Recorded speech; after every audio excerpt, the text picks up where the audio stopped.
One records live in 3, 2, 1. The Angry Chicken is a production of Amove TV.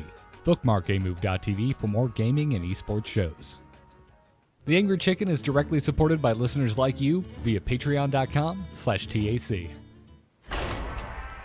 Everyone, get in here!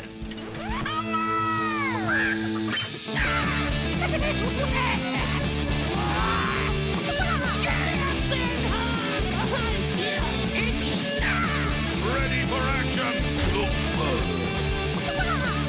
I've got the beast in my sight. A podcast about Hearthstone, Heroes of Warcraft. This is the Angry Chicken. Greetings and welcome back, everybody. This is the Angry Chicken number 251. The podcast all about Hearthstone. I'm Garrett Weinzerl. He's Willie Dills Gregory. She's Jocelyn Moffat. And this is an emergency Angry Chicken start. We're actually, if you listened last week when Dills and I two-manned the show and we're like, yeah, next week we'll start early. We'll play some arena games. We'll do our triple-headed chicken. It'll be fine. Total normal show. And then you guys can tune in for a wild fest with not one, but two guests. We'll have Dane and ShadyBunny joining us later. However, arguably the biggest news in the history of Hearthstone since it actually being announced in the first place came out today. We didn't know about this, so instead of streaming Arena, we're just going to sit here, the three of us, and talk about this giant, massive, earth-shattering news because... Well, let's be honest, if we had 5 people on here trying to talk about this right now, it would be insanity. So instead of me saying, hey guys, how has your week in Hearthstone been? How do you feel about Void Lord still? Yada, yada, yada. I'm just going to do this. Good news, everyone! The next standard year has been announced. A new hero has been announced. In-game tournaments, I never thought I'd say this, has been announced.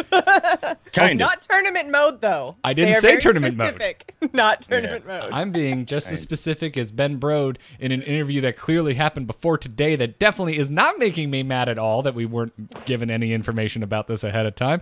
But I'm being just as careful as Ben Brode is to not say the word tournament mode. But we are getting in-game tournaments. Oh, there's also quest changes and Hall of Fame inductees. But in-game tournaments! Yeah, I don't know what this actually means yet, but we are getting a Q&A on Friday, so I'm sure that we're going to get a lot of clarification, probably specifically on tournament, not tournament mode. Okay, okay, so it sounds like it will be essentially a tournament mode because yes, they're saying you'll be able to run your own Hearthstone tournament, right? Like that's how the whole thing opens up, right? So right. They say. Right. You'll be able to. So it sounds like you'll be able to set up a tournament.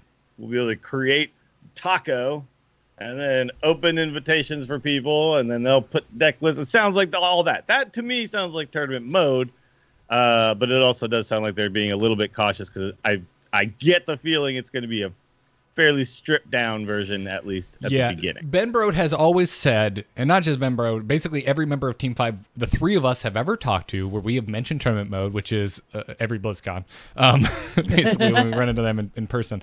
They've always said tournament mode means something different to every player. Every player probably wants some version of that, but what that is not the same for everyone. And I agree with that. I think that's an extremely true statement. But let's talk about exactly what they told us in their official post, and then we'll get into some clarifications from a friend of the show, Jason Wilson's article.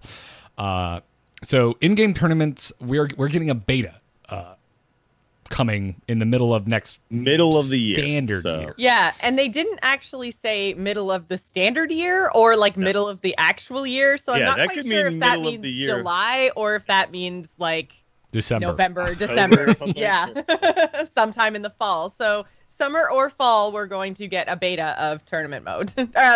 In-game tournaments. God, I'm going to do that a lot. Just be prepared, guys. Whatever. Yeah, I would say tournament support. Like, I think their hesitation to use the term mode is the lack of automation. There's a lot of player or admin influence that it sounds like this edition is going to take, which I'm frankly floored by. I never thought they'd give us anything that sounds as robust as this is. Even though I do agree with you, Dills, this is It sounds stripped down. It's also more robust than anything we've ever seen in Hearthstone. So that's basically it. We're getting a beta version. It's going to support matchmaking and also deck checking, which is cool. Sure. But really... I find that the deck checking, I think, is a huge thing, because I know, like, that was one of the big things that even something like Battlefy couldn't really do, right? Because there was no way for them to actually go into the client, verify your decks, and then make sure you're clicking on the right decks. So if you relied on the opponent noticing that you played a card that wasn't in the list that you provided. Yeah. And I mean, I don't necessarily think that they're going to allow for deck submission ahead of time, but it seems like what they're saying is that at least it will check to see if it's a wild deck or a standard deck. Oh, okay. All right. Gotcha. I was about to tell you, pause your excitement, because it sounds like the only thing it's checking is if it's format legal. Right. Yeah. So, but I mean, at least that's a step, right? Yeah. But I would also assume that once you lock in with your decks, that you can't change your decks until you either drop out or the tournament ends. It would be weird if it doesn't work that way. It would be really weird. And and to be honest, it's a little weird that they're being really cautious about the thing that it's format legal, because with deck codes, it doesn't seem like it's that complicated to just have people plug in deck codes for this thing. So I don't like, oh man, it's every time I'm like reading through all this stuff, and just so everybody knows, I'm not going to have the most fulfilled thoughts just yet, because I literally got in from walking Iggy and was like getting ready to log in and play arena with you guys, and then like this happened, so I had to spend 10 minutes like reading. So I'm just like read through all this like right now, dude. All three of us have Hearthstone whiplash. Like our brains were in a completely different place, and then we just went from 80 miles an hour to 0. 30 minutes ago, I was literally like looking at birds walking my dog, thinking, oh, that was a funny tweet I sent Team 5 earlier about how they're tweeting about the cold weather and there's still no tournament mode, and then boom, tournament mode. Yeah.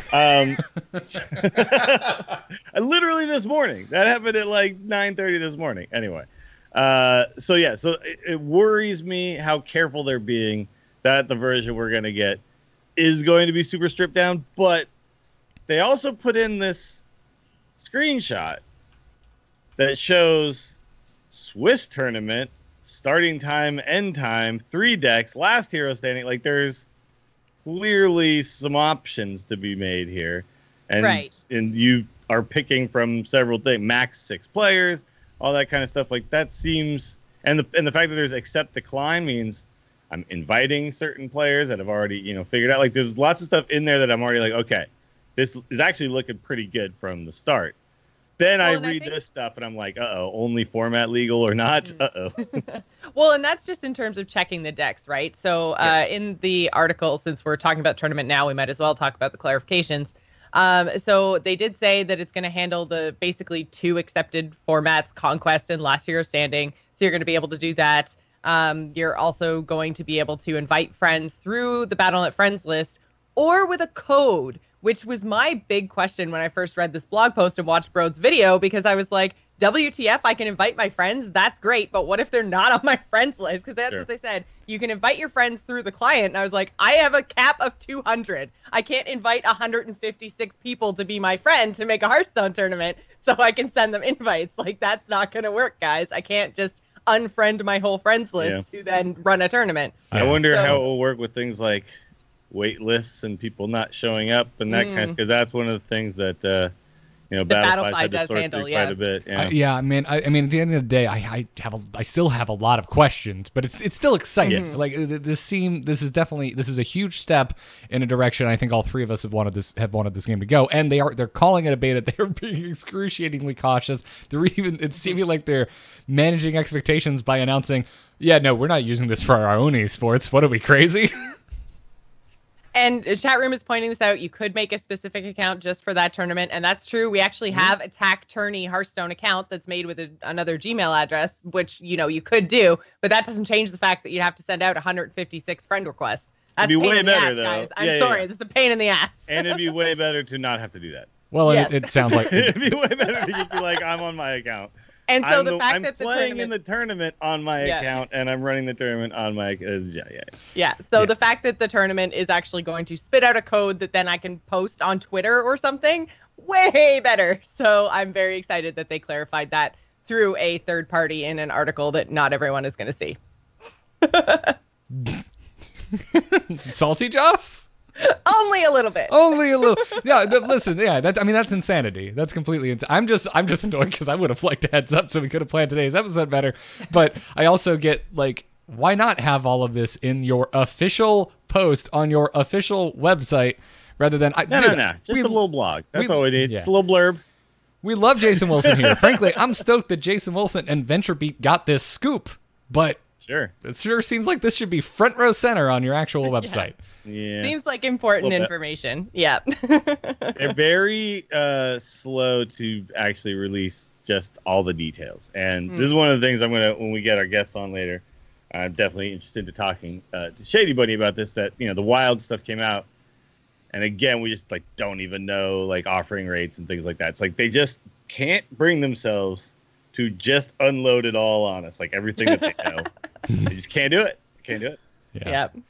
But I am excited that a beta is coming, and they did basically say that, this isn't going to be the end of competitive modes within Hearthstone. They're going to continue to take feedback from the community, and they're going to, add more features as time goes on. So this is very much like the start of tournament mode. This is a beta, so this isn't all we're ever going to get, which is very exciting. So they're going to let us get in there, give it a shot, and then give them some feedback. So I am excited because I think this seems like a good start and a good jumping off point, and then hopefully we can they'll flesh out in-game tournaments a little bit more, because there's still so many things that it would be great for in-game tournaments to actually handle, including, I think, prize pools. If they could figure out a way to let tournament organizers put money into a BattleNet balance, and then just automatically, since they're already handling the bracket and the matchmaking, just automatically pass those winnings on when the tournament's over to the people's BattleNet accounts, that would be awesome. Because then again,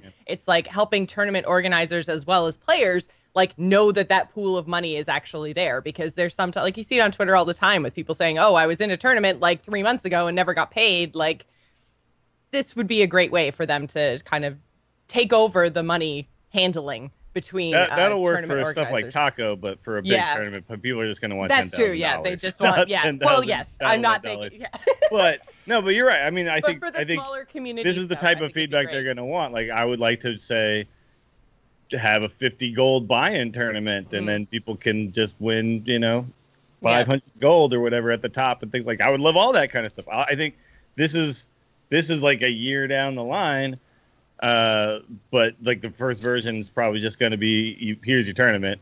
And then, but this is the type of feedback that the more we give them, if we're running tournaments and we're going through official channels, that's what is possible. The better it's going to get. Yeah. That's what is possible. I'm in the camp of, my brain has just completely shut down after this news came out. And I almost feel like a tribesman in the era of a angry, old and vengeful god. And I feel like all I should do is just kind of bow in the vague direction of Blizzard Entertainment and just say, thank you. So they keep working on it. But yeah, sure.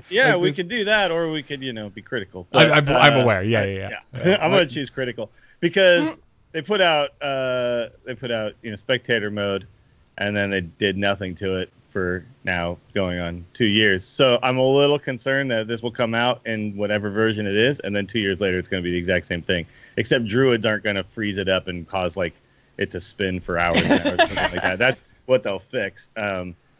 Hopefully things move a little quicker with this, because I get the sense that they underestimated how many people are going to utilize this feature. Yeah. Forever. It's like, I get the sense that when this actually hits, it is going to be hot as hell. There is going to be community tournaments all over the place. People who weren't running tournaments specifically because it was annoying to do it will now start doing it, right? Mm-hmm. So, whether or not you can handle prize pools, all that kind of stuff, whatever, just the fact that you can just set up the tournament in the game and then invite some people, it's gonna change the game. You don't have to go to Battlefy. You don't have to sit in a Discord and handle stupid match problems. It's really annoying. Yeah. Joss knows. She was like, I don't want to do Taco. It's like, And then I'm doing it. I'm like, I'm not going to do it all crazy. I'm going to do it the most casual possible way ever because I don't want to deal with this stuff. This is going to open up all that stuff. Like, there's going to be a million tournaments going on all the time. Yeah. It's going to be great. Yep. Yeah. So, oh man, I mean, we could talk about just this, but we have guests showing up in about 25 minutes, and there's a lot more. And there's more to talk about. First of all, and I'm sorry again, Jocelyn, but the next standard year will be called the Year of the Raven. It has been announced. We got teases. And it's going to have a cool British accent. I'm wearing my unicorn leggings in solidarity for my Year of the Unicorn. I'm just, all years will be Year of the Unicorn as far as I'm concerned, period. I am now of the belief, Jocelyn, that unicorns actually have 4 additional horns, 2 on either side of the horn we see, and they just have them permanently retracted to give a unicorn middle finger to the standard years of Hearthstone. And so, okay, I made this joke. Obviously, guys, tournament mode was announced. I am joking about the Year of the Unicorn. Like, I feel like I need to be very explicit because some people were really mad at me on Twitter when I was talking about Year of the Unicorn. But the other thing I want to point out is I didn't make up Year of the Unicorn. They teased it in the first standard year announcement by putting a unicorn next to the mammoth. Yep, there was a crocodilisk on one side and a unicorn on the other. It was a kraken, not a mammoth. And we weren't sure which way the wheel was going to turn, and it turned into a 5th dimension because it didn't go left order. or right. It just randomly spun until it hit mammoth, and now we have Raven. So yeah, it is what it is. Clearly, Hearthstone / Blizzard / Team 5 just hate me, and I'm okay with that. We're moving on. One day we will have a very magical year because, like, Year of the Raven doesn't even have a catchphrase. Like, come on. Year of the Unicorn would be magical, people. Magical. Magical. Whatever. Yes. It is what it is. We're moving on. They did tease all 3 expansions like they did for Year of the Mammoth. So we've got teases now for Year of the Raven. I kind of think I have an idea-ish about all of them, but I'm not really sure because originally expansion number 1 I thought looked kind of Ulduar-ish, right? Because it's kind of got it looks almost like a constellation in the middle there, but then I zoomed in and I saw all the roots and stuff, and now I think we're going to get some sort of Emerald Dream expansion. Yeah, because Emerald Dream makes a lot of sense. Yeah, if you guys, I don't know if you guys played World of Warcraft, so spoiler alert for World of Warcraft, but the aspect Ysera was actually killed and turned into a constellation. And there's a whole bunch of like ties into Elune and stuff with all the Emerald Dream druidy things. Not to mention, we also got an announcement saying that we're getting Lunara. So we're getting a new druid hero to kick off the standard year. So I think a druid-centric Emerald Dreamy expansion is probably what we're getting right off the bat. Second expansion looks to be the Void Lord expansion. Looks just lots and lots of Void Lords. That is an ethereal more ways to summon Void Lords. It's definitely voidy. It looks to me because it's even got those little circles inside the circle. That to me is an ethereal portal. So if you guys have done any play on Argus, these things, ethereals are all over the place. They're Argus also in like Netherstorm and Burning Crusade. This is totally an ethereal portal. So I think we're getting ethereal void stuff in expansion 2, which also will, I guess, that's kind of when Battle for Azeroth is going to come out. So there's going to be some voidy stuff in there too. Again, Warcraft spoilers. yeah, there's no way that's not an ethereal gate. That is just straight up an ethereal gate. I would love to see another Storm expansion. That would be rad. All right, Gary, what's the third one? The third, dude, I have no idea. Like, it looks vaguely rocks troll. Like there's green paint with like some almost like tribal marks below it, but not that tribal. Like, they look kind of like teeth below it. A little bit, like gorilla teeth. Maybe like it looked, something about it just hits me as trolly. Like it's not overtly troll-esque, but honestly, the first place my brain went was Sunken Temple. I was going to say, to me, it kind of looks almost like pirate shippy, maybe just because I've been playing a shit ton of Sea of Thieves. I don't know, but it looks kind of like porthole-like with like, I don't know. But yeah, I totally get the troll vibe too. Yeah, the gem-esque bubble thing in the center looks very similar to the one over on the far left for expansion 1 that I think we're all in agreement kind of looks like the Emerald Dream. So I don't know. I really don't. I'm lost on this one. What if this is Dream and then this is Nightmare? But Nightmare's it doesn't red look like it. and I don't think they Nightmare's would do all it black and red. separate, but yeah. Yeah. It's interesting. I feel like there's something. I think these are teeth below. I really Below, do. yeah. It looks like two like actual incisors Canines? or whatever. Yeah. And then I can totally see that for sure. Yeah. They're like boring molars, though, man. There's nothing sharp about them. They're like gorilla teeth. They're very plain. I don't know. Sure. My The best red get is rocks I find interesting. yeah. I just Yeah, it's hard to tell with this one exactly. Yeah. But yeah. I'm pretty lost with this one. My best guess is something vaguely troll themed. Well, and the Okay. thing is, too, I mean, we've had Mean Streets of Gadgetzan and then Kobolds and Catacombs as our kind of finale expansions.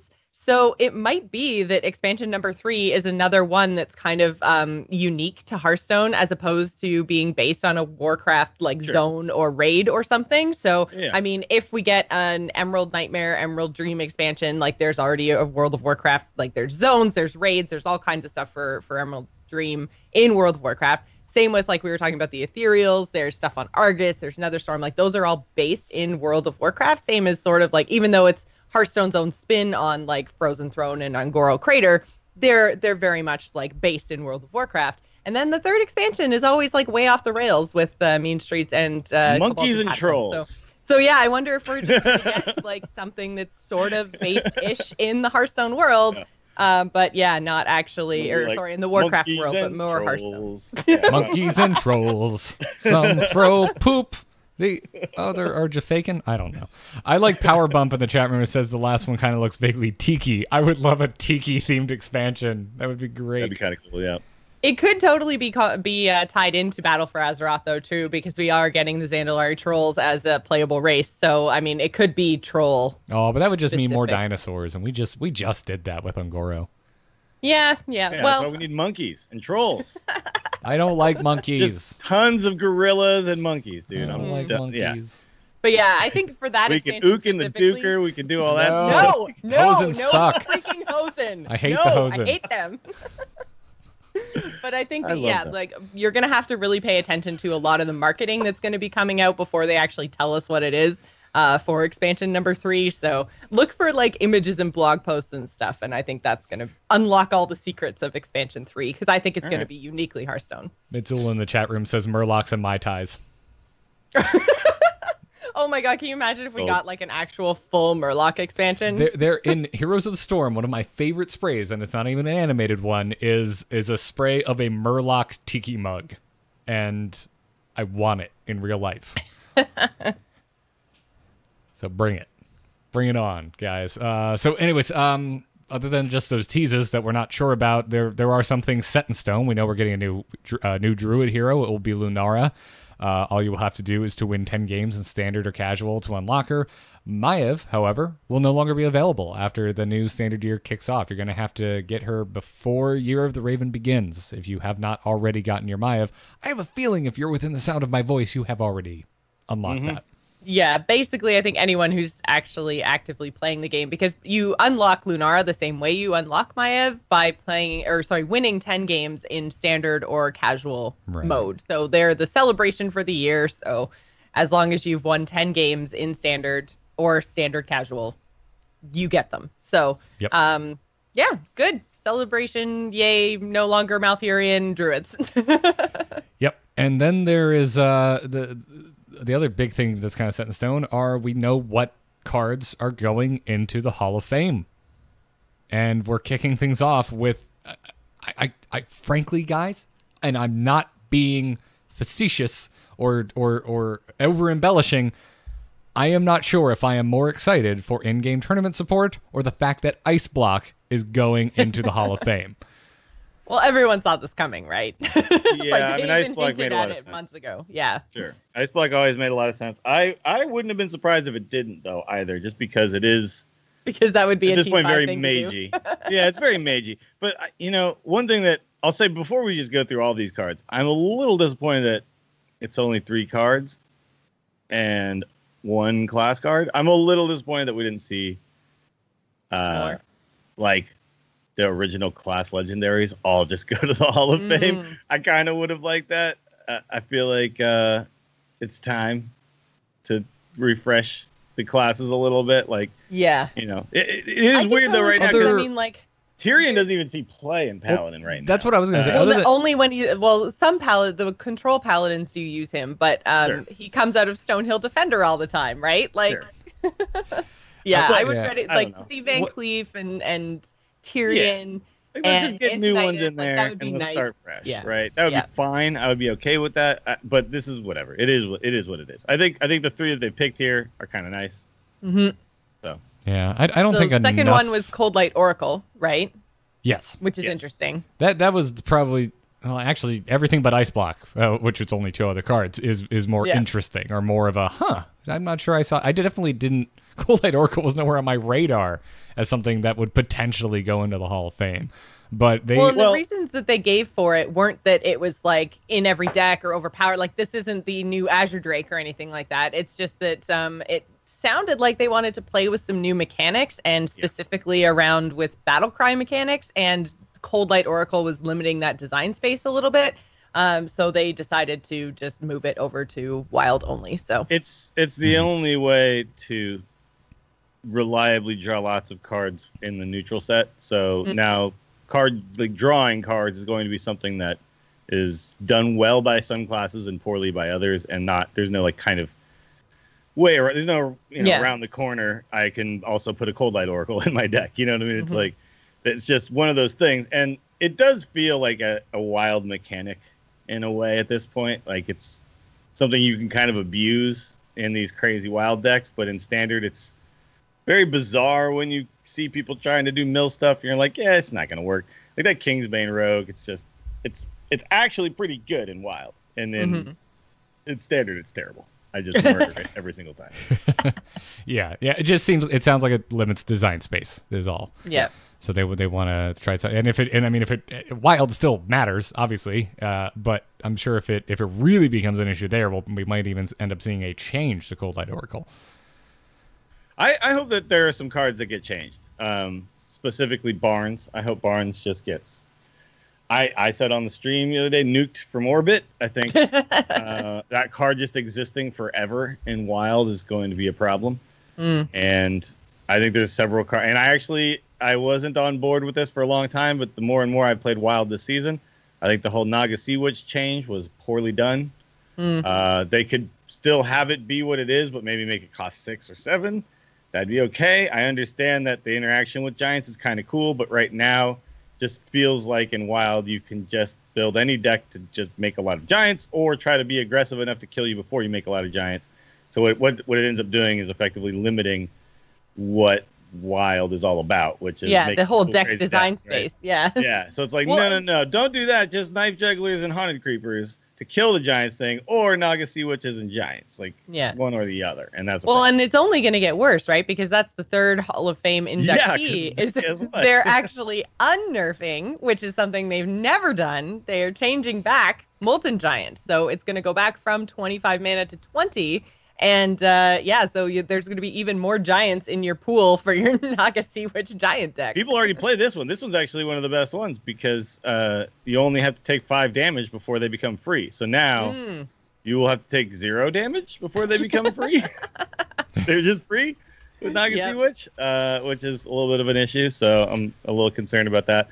But if I do like it if the Naga Sea Witch thing is dealt with, because it does bring back the ability to have a deck that attempts to get below 10 and then do cool like flip the boardy stuff, right? Which was always kind of fun. This really seems like a hat tip to me that Naga Sea Witch will be getting hit with some sort of nerf. I just don't there was enough in this already. This wasn't about balance changes specifically, even though Molten Giant is receiving one. This was specifically about Hall of Fame. I think. Yeah. Oh, actually, Chad is right. It's still you still need to take 5. Yeah, you still do need to take the damage. Yeah, but.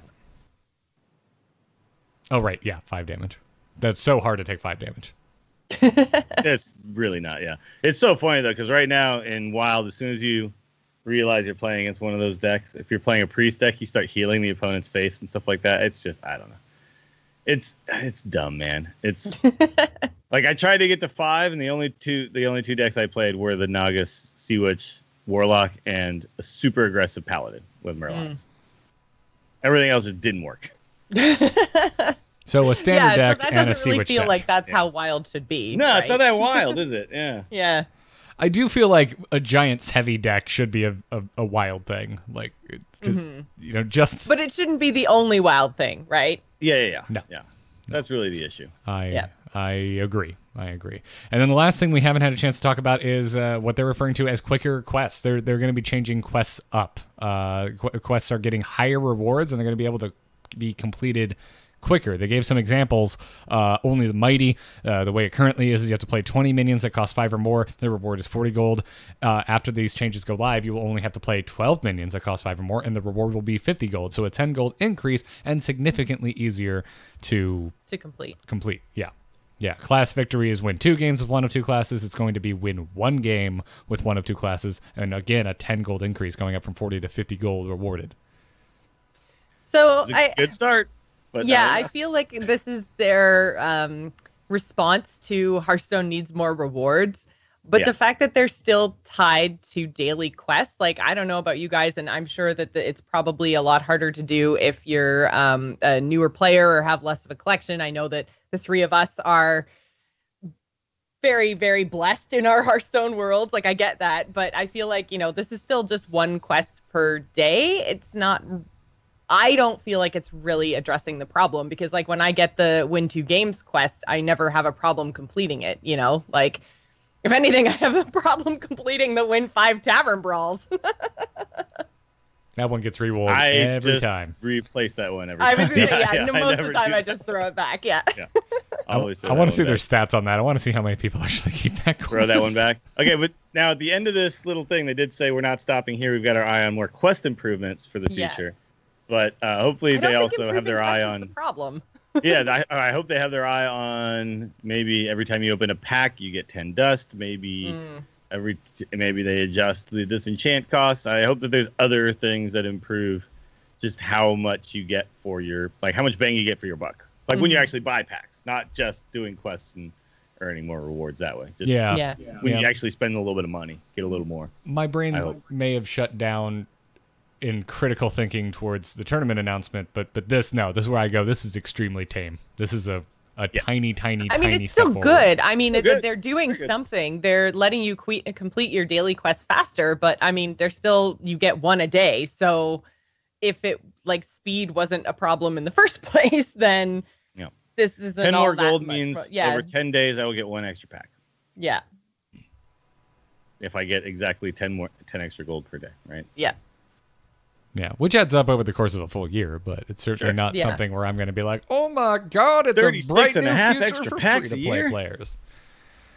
Yeah, so, but yeah, again, step in the right direction. Certainly want to see a little more here in that vague direction. But as you already mentioned, I think, Joss, there's a Q&A on Friday, so I'm sure we're going to hear a lot more about the in-game tournament beta.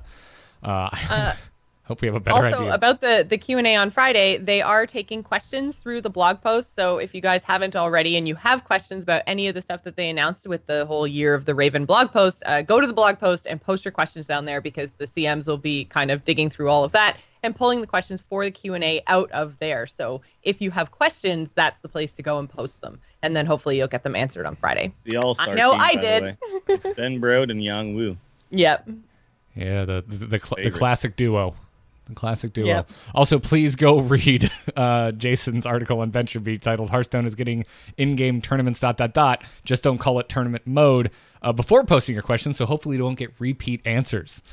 Yeah, because my question was totally in the VentureBeat article. Yeah, so. yeah. Don't expect to see my question on stream because they already answered it. But I want new info from the Q&A on Friday. That's what I want. So we'll be back next Tuesday to talk even more about this, I am sure, and maybe even put in an interview request.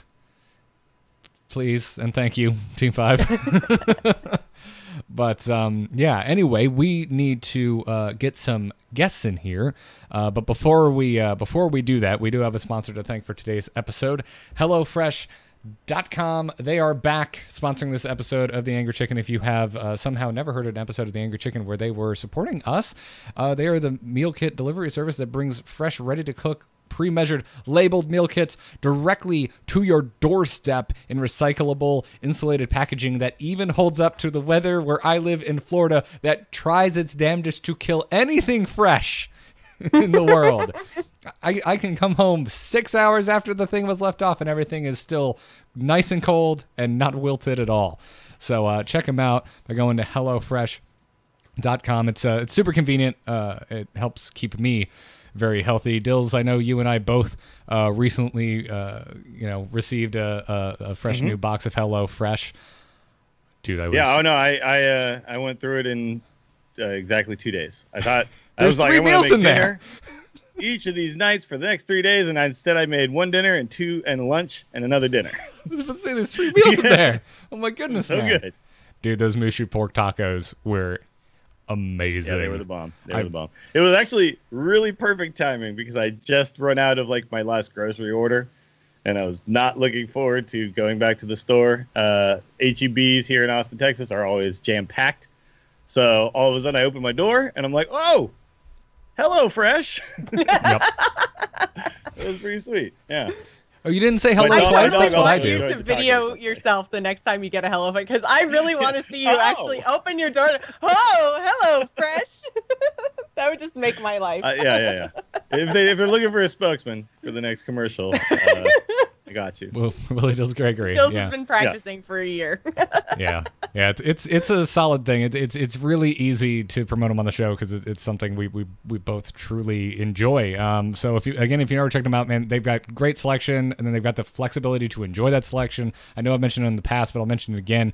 They have different meal plans to choose from. They have the classic, which is has meat involved in it, very kind of traditional offerings. They have the veggie, so if you are a vegetarian, you can go and check that out. There's also a family plan, which gives you quick and easy meals for the entire family.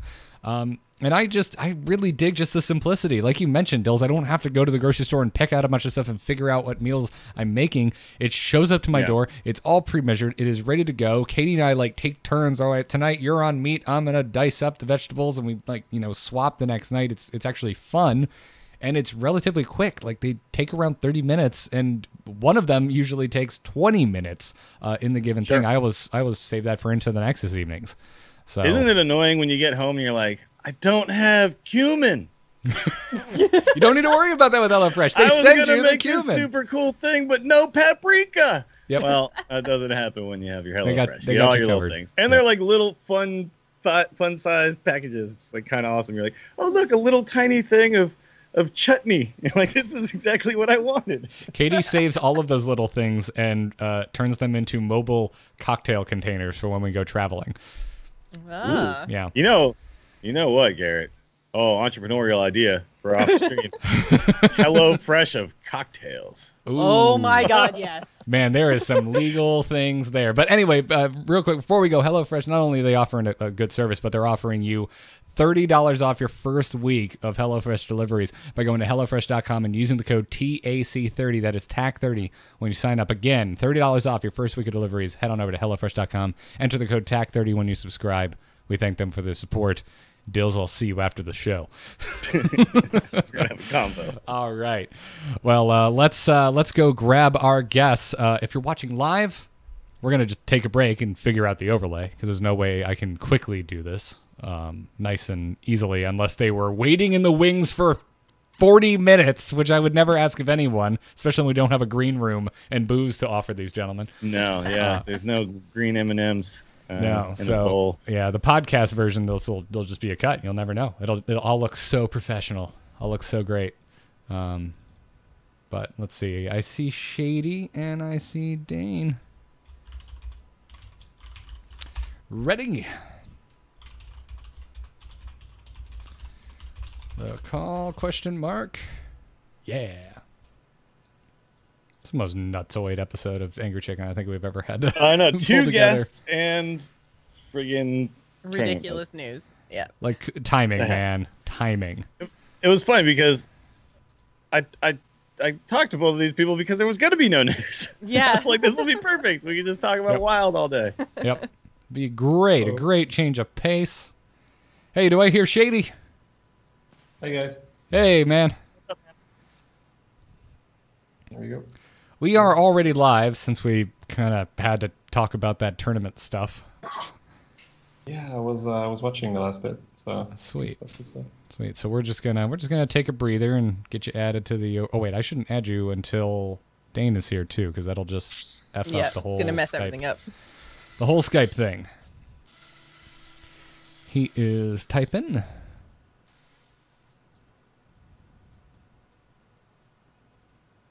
Okay. He's just got to run real quick before we start. So we'll just hang out with the chat room here for a minute or two.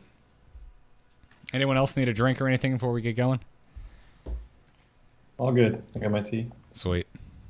Is that like I'm going to run away for a second. Is that an actual pencil drawing of the troll face behind you? Oh, yeah, that's Kappa. Oh man, did you hand draw that yourself? Tell me you hand drew that yourself. No. You call it troll face? I've always just called it troll face. face. I know it's Kappa, but I've always called it troll face. This is before Yeah, for me, like the troll face was, I don't know, the guy like. Oh no, you're right. That is actually referred to as the troll face. Yep. Yeah.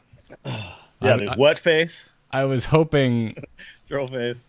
I was hoping you had like sat there and hand drew that. It's like a like a graph A drawing. Waiting for someone to mail me one of those from the stream. So Shady, we don't really have like real notes for this because we're just gonna kind of have a casual conversation. But we got some questions basically. So I don't know if you know any information, but I'll just kind of prep you real quick. Do you know anything about offering rates for Wild Fest Arena? I know it's not been officially announced anywhere, but I don't know. Yeah, they never announced any offering rates. It's crazy. Sure. But I know that the KNC offering bonus is still in place, which has changed stuff. Yeah, I basically think that they just have extra spells, they just have extra weapons as before. Sure. But I think all the other wild sets are equal. Okay. And all the standard sets except. So there's no like wild bonus or anything like that. No. If anything, you see like for instance, explosive runes is the most popular mage card because it's a spell and it's KNC. So. HS replay real quick and just. Yeah, you can check that there. There's a lot of KNC cards, so the meta is very different, or started out very different, but yeah, you can just see from popular cards that, for instance, Play the Beetle is still everywhere. Sure. All right, so I should look. Okay, wild. Oh, they have Wildfest in there now. Nice. Stone Skin Basilisk, #1 card. Still good. Yep. It's really good. And then basically some of the other stuff is I just kind of want to talk about what classes are good now. Are these cards even good anymore? That kind of stuff. Like how has it actually shifted the meta? And then we'll kind of talk about like how you would like to maybe see Arena going forward. Like, is this a cool thing? Do you like the idea of, because I've heard a lot of people talk about this, swapping in and out sets and things like that. So we'll just kind of, and we'll just have a conversation about it. And then, I do want to get your take. We will get both of your guys' takes on a little bit of the news today. Not like go over it all, but how it affects your particular corner of Hearthstone. What's going on, Dane? Hey, dude, how's it going? Oh, sorry. So similar with ShadyBunny, we're gonna talk to you specifically about some of the new stuff today, and then mostly we're gonna talk just about what Wild looks like right now, and then the upcoming Brawliseum. Is that what they call it? Brawliseum, yeah, like Coliseum, but brawl in front. And I know you're more known for memey, interesting, weird decks, but I mean, since you play in Wild, pretty much you see all the tryhards, right? So you have a better sense than I think we do about what decks are actually played a lot and are good. All right. Overlay is finally set up.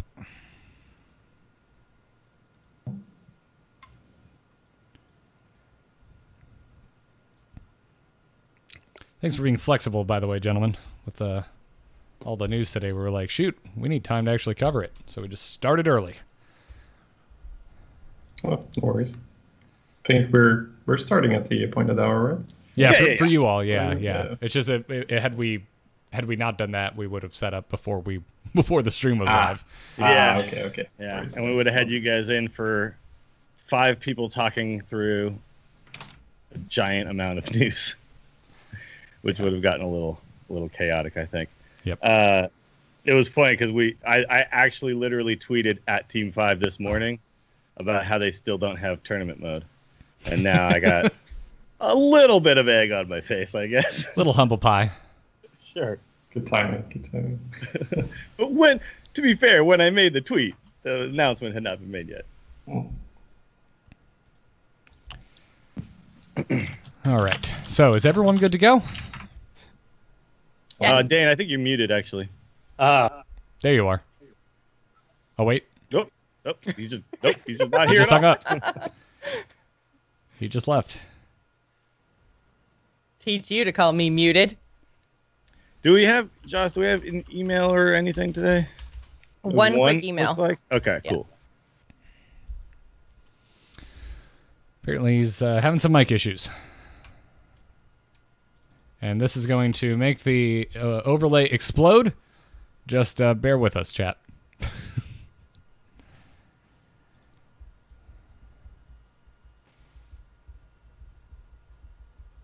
One day Skype won't work like this. One day it'll be normal. It sounded like it was more of a hardware issue on his end. Blizzard is doing all kinds of crazy stuff today. It's the Warcraft 3 Invitational right now. Yeah, I actually watched Grubby, like one of the best players at that game at one time. So I've never seen him play Warcraft 3. That's all right, Dan. It still streams. It appears we can hear you now. Yeah, I think. Maybe we can. If you want I pushed the talk on, but I think it's reversed. I think it mutes you. You have to press the button to mute, and I think it's unmuted by default. So I was actually pressing the push to talk button, and it was muting me. Oh. You're going in reverse. It's a good start, eh? Oh yeah, we appreciate you even trying to set that up. All right. There's no noise here. It's fine. Sweet.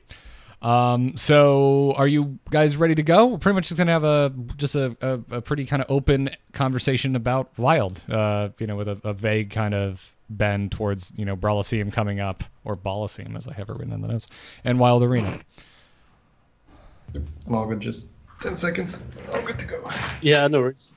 Is the Brawliseum? Is that the? It's the brawl that hasn't happened yet. Yeah, it's tomorrow, isn't it? Supposed to be, yeah. Tomorrow, it's like you bring your own deck in, and then you bring your own wild deck, and then you buy in for 150 gold. Oh yeah, and then you play arena style, and at the end you get arena rewards. Yeah, so it's like mini heroic brawl. So it's not like the full heroic one. It's not the crazy 1,000, but not 1,000 or whatever. Yeah, they usually pull that off before an expansion comes as well. Yeah. Sure, I expect we'll see heroic brawl again. Pretty much. I've been calling it Wild Constructed Arena. It's basically what it is. Although I got to be honest, arena feels like that right now. Period. Sometimes I play it, I'm like, you picked these cards yourself, didn't you? Like, not out of a selection of... You hacked the game and brought in a pre-constructed deck, didn't you? Yeah. Yep. Paladin certainly feels like that. All right, so everyone good to go? Yep. Sweet. So I'll introduce our guests as if there wasn't a good 10-minute break on stream while we set everything up, and we'll go from there. All right, well, I'd like to welcome to the show both Dane and ShadyBunny, two well-known Wild streamers. Hi, Dane. Hi, Shady. Thank you for joining us. Hello. Good to be here. Shady is a well-known arena streamer who is currently playing Wild. Arena's currently Wild. I just play Arena, so I follow Arena. Yeah, I've been following both of these guys for a while. Shady, I think I first heard about you on the Lightforge podcast, working with Merps and Adwakta, and you've done tons of I think you do a lot of co-op arenas on your stream too, right? Yep, for sure.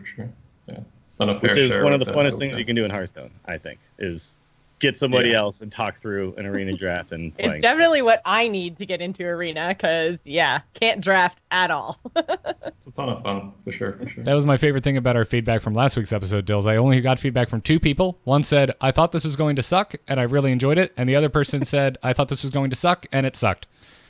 Okay. It's an acquired taste. It's a very specific thing, but there is a dedicated group of people who are really into just talking through drafts and just playing only arena. How many? Do you have any idea how many people you think are just arena players like you? Ooh, no, like how many do you know? Because I know like 12 Wins and you and Adwakta and Merps, like Hafu. Like there's still a decent chunk. But I remember when Hearthstone first started, it seemed like all anybody was doing was arena, right? When it was like beta and stuff, like Trump and all the other people, and then slowly people moved into constructed. Yeah, it's just the whole, how the price structure works, right? There's a lot more to gain technically by playing constructed, so people are generally a bit more drawn to that. So it's just, I don't know, I just really like the format, so yeah. Sure. I would love to see a competitive arena. Yes. At some point, yes. Right? You mean the monthly leaderboard isn't enough motivation? The monthly leaderboard's not quite cutting it. Actually, with the announcement of in-game tournament support on the horizon, is competitive arena going to become the single most requested feature on this podcast? Because our currently single most requested feature is actually going to be added finally. Yeah, we'll have nothing to bitch about anymore. Right? Give us time, no, we're Dills. just going to have to bitch for 4 years before we get actual competitive arena stuff. That's all it means. All right, Shady, just real quick. I don't know if you've thought about this, but how would you envision a competitive arena working? Well, I'll tell you the people that have organized tournaments so far how they've done it. Right, so they just allow people to draft, and then had someone watching them draft, and then they just see what the deck is, recreate the deck in your collection, and then face off against someone else who did the same thing, and you either get to draft 3 decks or 5 decks or whatever, how you would normally do it. So then you just play like a Conquest or Last Hero Standing. Yeah, right. So that's similar. Now, I'm not a game developer. I know that it can probably be a lot better than that, but if you would just give us that, I'd be very happy, because it's a lot of fun. I love playing Arena, and obviously this is the same vibe. You're drafting a deck, and then you're playing as someone else who also had to do the same thing. So it sounds like you guys have to do a crazy amount of setup. I mean, if your tournament organizers have to watch every single draft going in. Yes. Rip. Yeah. Oh, for large scale, it's really not feasible right now. So. Yeah. Sure. So I've actually thought about this quite a bit. I would like to see you draft 35 cards, and then you can chuck 5 of them, so you get rid of a little bit of the luck factor of I just drafted a really good deck, and now I just blow through everybody, right? So you get everybody kind of has a slightly stronger deck, and then you could even potentially keep those 5 cards as a sideboard, and you could do a best of 3 with just 1 deck each or something like that. And then there's lots of different things I think could go into it. I would just love to see any kind of competitive style limited in Hearthstone, because it's my favorite way to play games like Eternal and Magic. So it's a little frustrating. It's a ton of fun. I really like that they, for instance, introduced standard mode for Arena, because to me that was a step closer to making it competitive, right? Where they're not just, it's just Arena, just throw all the cards together and we don't need to balance that, right? So it was I think we'll get there eventually, but there's other things they'll want to do first. So for people who don't know, Dane, you are a YouTuber and a streamer, right? And also based in EU. And you are kind of more known. I think I first heard about you because you were doing Big Rogue. I think that's the first time I came across one of your decks. So it was basically you were playing the 7-mana 3/3 that summons 8-cost minions. And I was like, somebody actually found a way to make this card good? Silver Vanguard. Yeah. But the most unimaginative name for a deck. Just add big in front of anything, and that works. Put Barnes in it, good to go. Yeah, anything with Barnes or anything that pulls mana. That was from this expansion. Typically, I try shy away from what would be classed as meta decks, because when I make videos, I tend to think I want these to be entertaining. Where not to say like people that play meta decks aren't entertaining. Because they give knowledge and whatnot and expert plays. That's not really my style. I'm not the most expert player, but I can create kind of fun scenarios and stuff like that with certain cards. So whenever a new expansion comes out, I've always got in the back of my head like this card might work with some this card.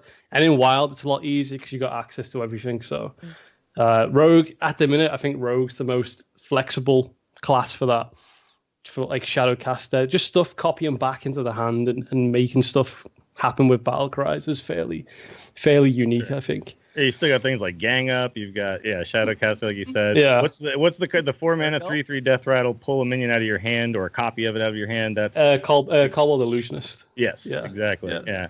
There's a lot. Yeah, there's a lot of cool stuff. And this is, I think, I play a lot of Standard, but I also really, really enjoy Wild because you go in there and you can really do some weird stuff. But were you always Wild centric, or was it just when you started to do all the experimental stuff that you just realized that's where to be? What happened was I used to play Standard in Cult when what was that expansion called now? What was the expansion? I always forget it with patches.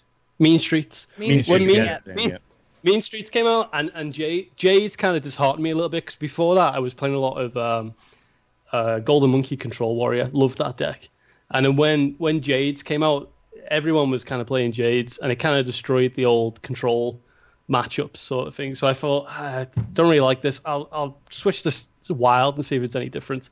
It was basically the same, but I was having a little bit more fun because I had access to all the cards essentially. That's cool. I think about that sometimes. It's sad that if you didn't get started in beta, it's really difficult to decide to suddenly want to be a Wild player now. You can't buy the packs. You can't, you can't really get the stuff the way you wanted to before. You can, but you have to go onto the website. It's real money. Right, and buy them with money. Yeah, there's no option for gold. Yeah. You can't just do it in the client and be like, hey, I want some GVG packs. Like, it's just not a thing that's presented to you. So it's a little rough. Sorry, guys. Sorry, new players. But hey, we're getting 10 more Golden Quest stills.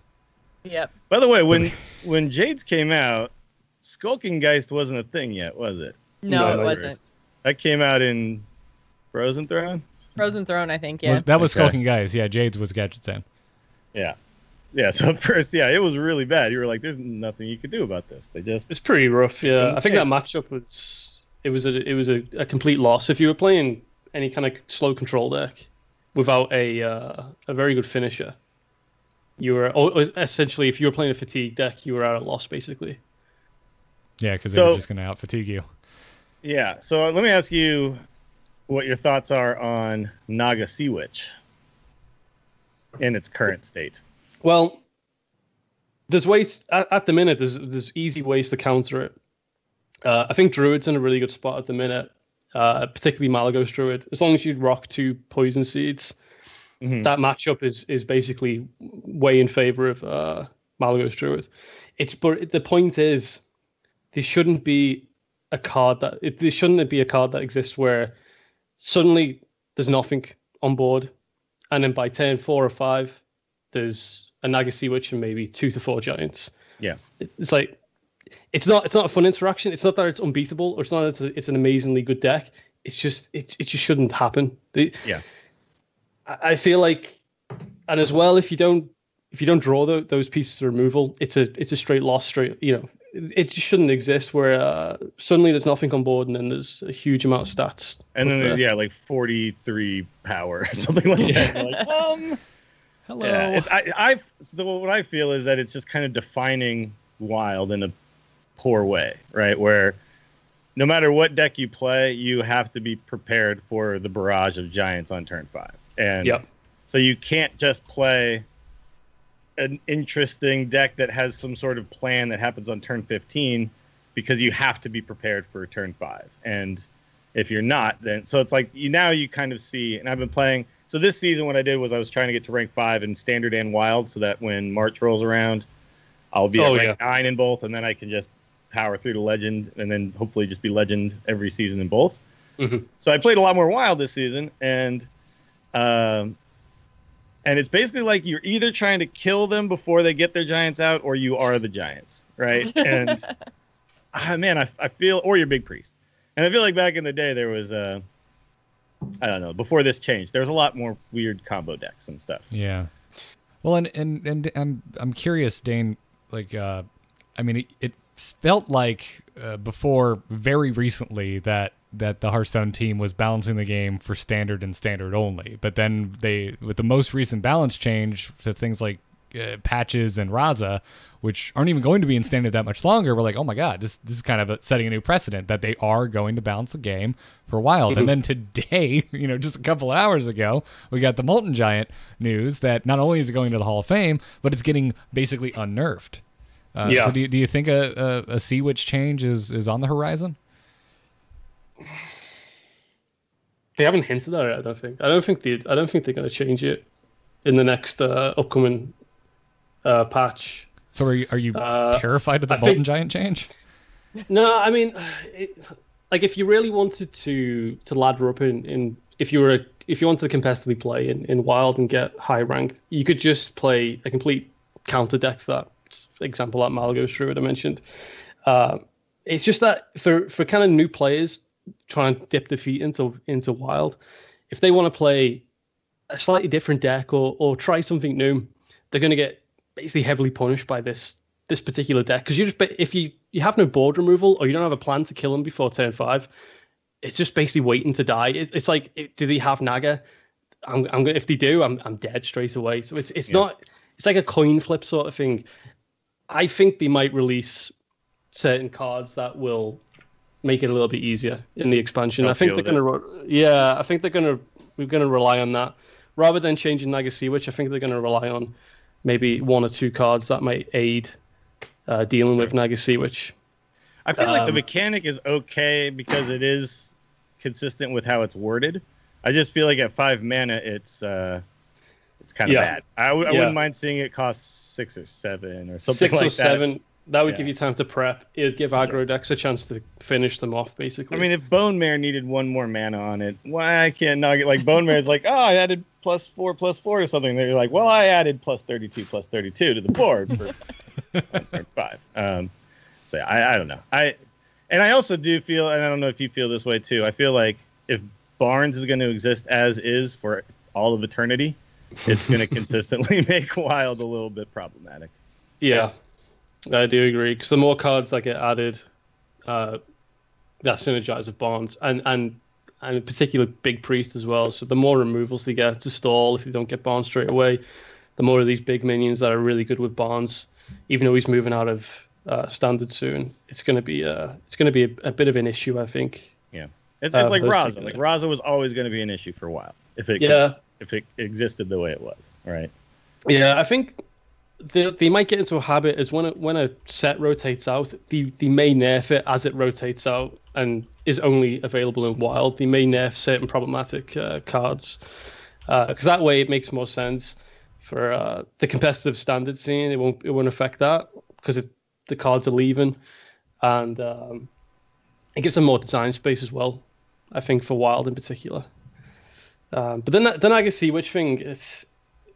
I don't know if Team 5 just looks at stats to say this, there's a certain amount. Yeah, there's a certain amount of people playing this deck. It's doing, just above 50%. It's not too bad. We'll leave it as is. I think they do, because they still think Hunter is like the best deck. They keep saying that, and I'm like, yeah, like rank 20, sure, super good down there. People don't know how to get shot in the face, but I was going to say, I hope that when they look at those stats, they are looking at rank or sections of rank, say like from rank 5 onwards to legend, or it's just not like a blanket of everyone playing Hunter from rank 25 up to legend. Yeah. I think Hunter is in a pretty good spot with Spell Hunter in Wild and Standard, but I don't know. I just hope they do look at like sections of ranks and how many people are playing this deck, what the win rate is. But they also have to look at, is it fun to play against as well? Sure. Yeah, like that's. I think Void Lord isn't really a problem, but it is not a fun card. It just stops everything. It just like shuts the board down, and you're like, oh, okay. Like Sludge Belcher was like a similar style thing, but a lot less, I guess, problematic. Oppressive. Yeah, and also the fact that you can bring them back over and over and over. Yeah. Let's talk about the upcoming Brawliseum though, because I'm curious to know. I actually just recently played in that Wild Open, and I didn't prepare very hard, and it showed when I showed up, because people had some really good decks. I basically just went to HS Replay and was like, Burn Mage, Giants, Warlock, and I can't remember what my other deck was, like Big Priest or something like. Oh no, Aggro, Secrets, Murloc, Paladin, right? So I just kind of plugged them in and went. What do you think with this coming up, this Brawlocene, where you actually pick a wild deck and then go and play? What do you think the format's going to be defined by? What do you think the strongest decks are going to be? Ooh. I mean, we know the Warlock Giants, but... Yeah, I think Bear Mage is in a good spot. Bear Mage and... do you get to pick? Do you get to construct your own deck, or is it? Yeah, you construct your own deck, and then it's like arena rules. Yeah, it's basically like arena ladder, rewards. Arena style. Yeah. Got you right. Cool. It's like a mini. Yeah, like you mentioned before, mini heroic tavern brawl. Yeah, Ben. Like at the minute, I think it's kind of like rock paper scissors in Wild. The main decks, from what you see on ladder, there's Dude Paladin, Maillock Paladin. It's mainly Dude Paladin in Wild, I think. Dude Paladin, you got Giant / Q Block, and then you've got Malagos Druid. So those three in a triangle. Malagos Druid, I think, beats Q Block. The Burn Mage beats Malagos Druid, and then you've got the Warlock. I think Warlock typically has enough healing to get past the Burn Mage, and then the Malagos Druid beats the Warlock. I think it's difficult to say. I think a lot of people will queue in with Warlock, so I think Malagos Druid will be a really powerful counter that. Yeah. Okay. And I think they'll probably see a lot of Bear Mage, I think we won't see much Malagos Druid. You'll see a lot of Bear Mage, a lot of Q Block, and a lot of Paladin. Okay. I think I'd say sounds so similar to Standard. Yeah, so Standard. Yeah, it's exactly. Right? I'd say bring Malagos Druid to that brawl. I think you'll have a good win rate with Malagos Druid. Okay. What if you are? I feel like there's going to be a lot of people who listen to this show who don't have a big Wild collection. What decks do you think are like pretty close to their standard versions that are actually going to be fairly decent in Wild? Probably Paladin. Okay. Yeah, so you really just add like Quartermasters in, right? You're still using like Vine Cleavers and all that kind of stuff too, right? So can do, it's basically it's quite cheap as well. There's not many legendaries in it. You just run in Sun Terrum. Sunkeeper Terrum, yeah, which you might already have if you're. Which actually deals with giants. So yeah. Unfortunately, 10-7, but it does hit it. Yeah. 2 turns late, you get all those giants down to 3. Sorted. All sorted. Yeah. All taken care of. Oh, you just hold your. You hope you get the coin and you just hold on to it for that long. Solid plan. Just pray you go second, so you got the coin.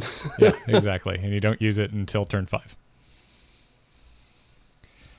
There's also, I mean, the Wild Arena has been going on for a while. Let's throw back to Shady here for a bit, who's been super nice.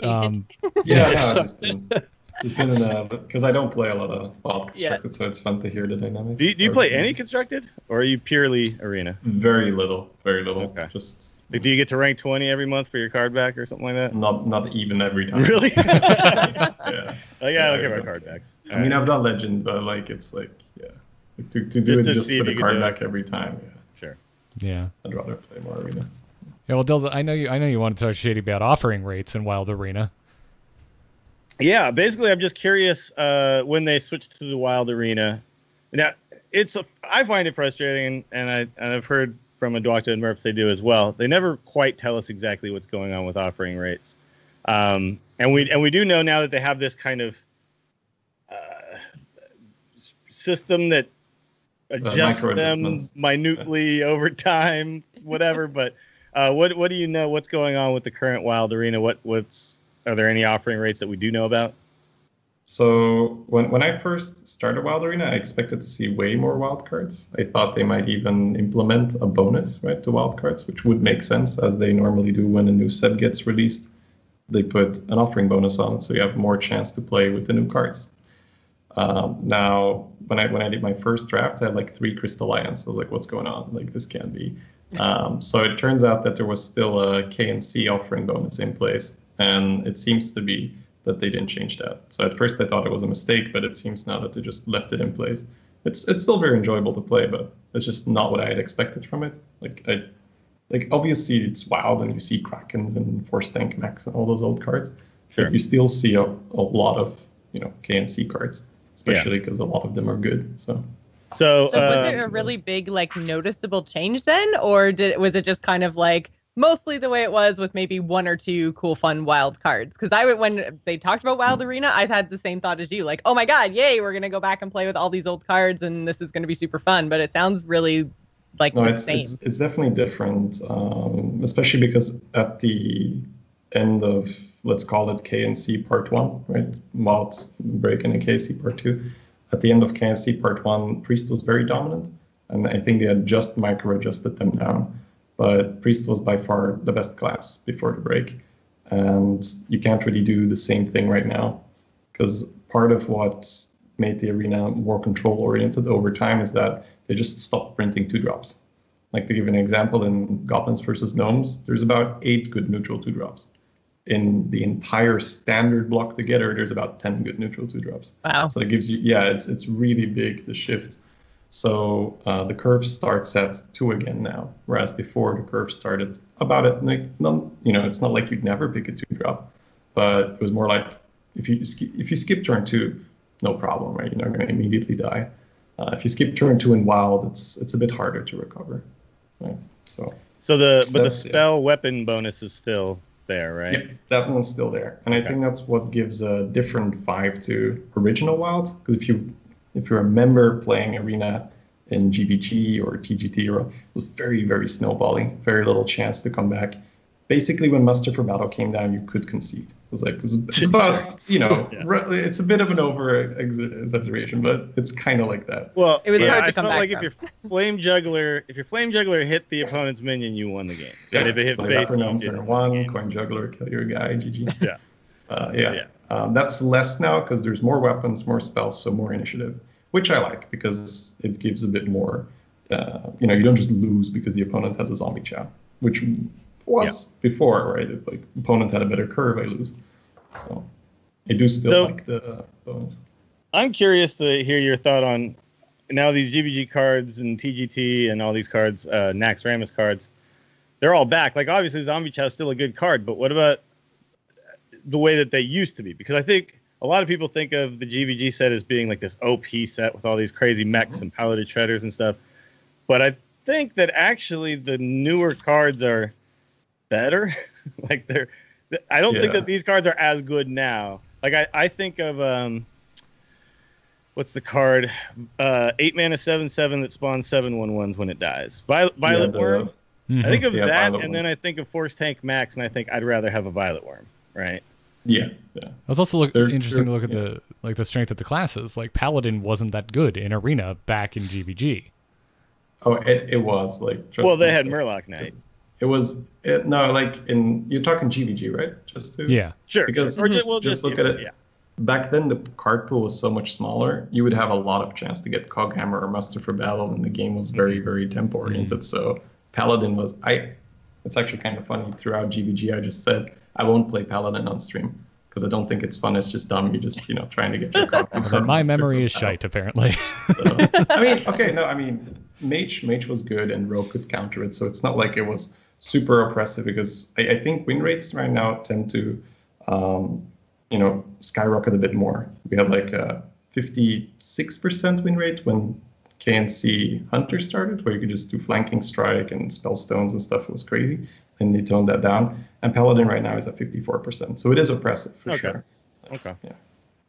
But so you talk about like all those 2-drops are back, but like what cards from Wild came back? For sure. Like, were there any cards that just like showed back up and you're like, oh, this is still really good? Or were there cards that showed up and you're like, these are not that good? Your original question, I remember now, was, are they really that good, right? The Wild cards, or, are the new cards better?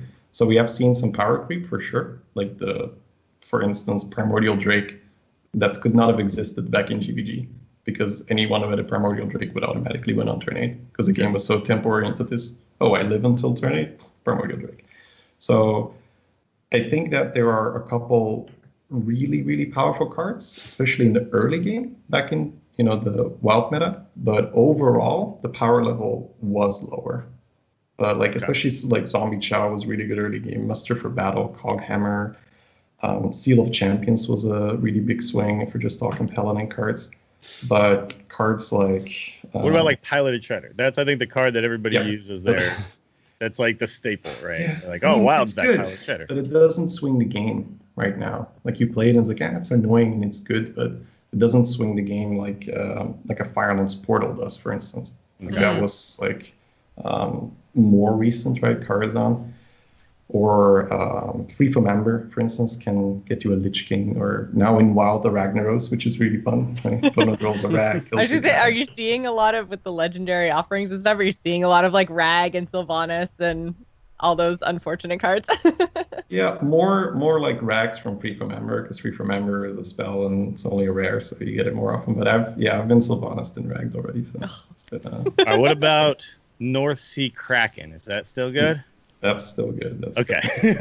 I feel like North Sea Kraken's never going to be bad, right? That's just like I mean, it's a big guy, but it has initiative, and that's deadly, right? It's tons of value and keeps you alive at the same time when it comes down. So it's a really good combination. So it seems with obviously some outliers, but it seems like a lot of the power in the wild cards is tied to the mana cost. Like there's a lot more power to be found on the lower end of the spectrum. Yep. And right now we're seeing a shift where when the Wild Fest started, it was very early game oriented and everybody was playing Paladin. And we're seeing a shift now where people are slowly picking a bit more control oriented. And I don't seem to be meeting that many Paladins except at the very top end where the decks are crazy.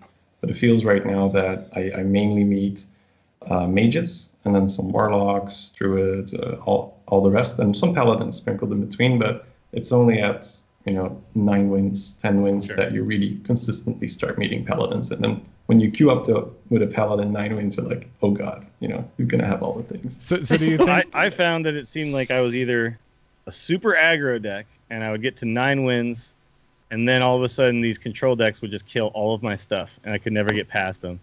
Or I was the super control deck, and I just killed all those aggro decks. Like it was like there's not a lot of mid range happening, which a little disappointing. I was like, I kind of wanted to see all sorts of weird synergies and combos and stuff, but it just seemed like there was kind of 2 ways to play, which is just aggro or kill everything. Yeah, I think right now aggro is not that great.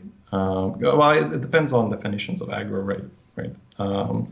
I really like Druid right now, and I don't see that many people playing, but it's this slower, mid-rangey style where I will pick some early game, but then I will skimp a bit on 4s, a little bit on 5s, try to get some Discover minions, but then Moonglade Portals or Piloted Skygolem or Kraken UI obviously is great. Start slamming big dudes. And that gives both sides a lot of trouble, because if you're a paladin and you're rushing down a druid, if he gets plague, if he gets swipe, if he just has a good minion on turn 2, like the Druid of the Swarm, the 1/5 taunt is really good against dudes. You hold them off really well. But if you're playing against a mage, you're going to play enough annoying minions for them, because mages don't like to deal with Druids of the Claw or Pit Fighters, because you're not big enough to polymorph. They're too big to flame strike. It's really annoying if you just keep playing like 5s and 6s. Sure. Because if you want to play shoot them in the face, not their minions. Yeah, exactly. Right. You don't want to. I've had it multiple times where you just have to pyroblast the guy eventually, because god, another one, right? I can't deal with it.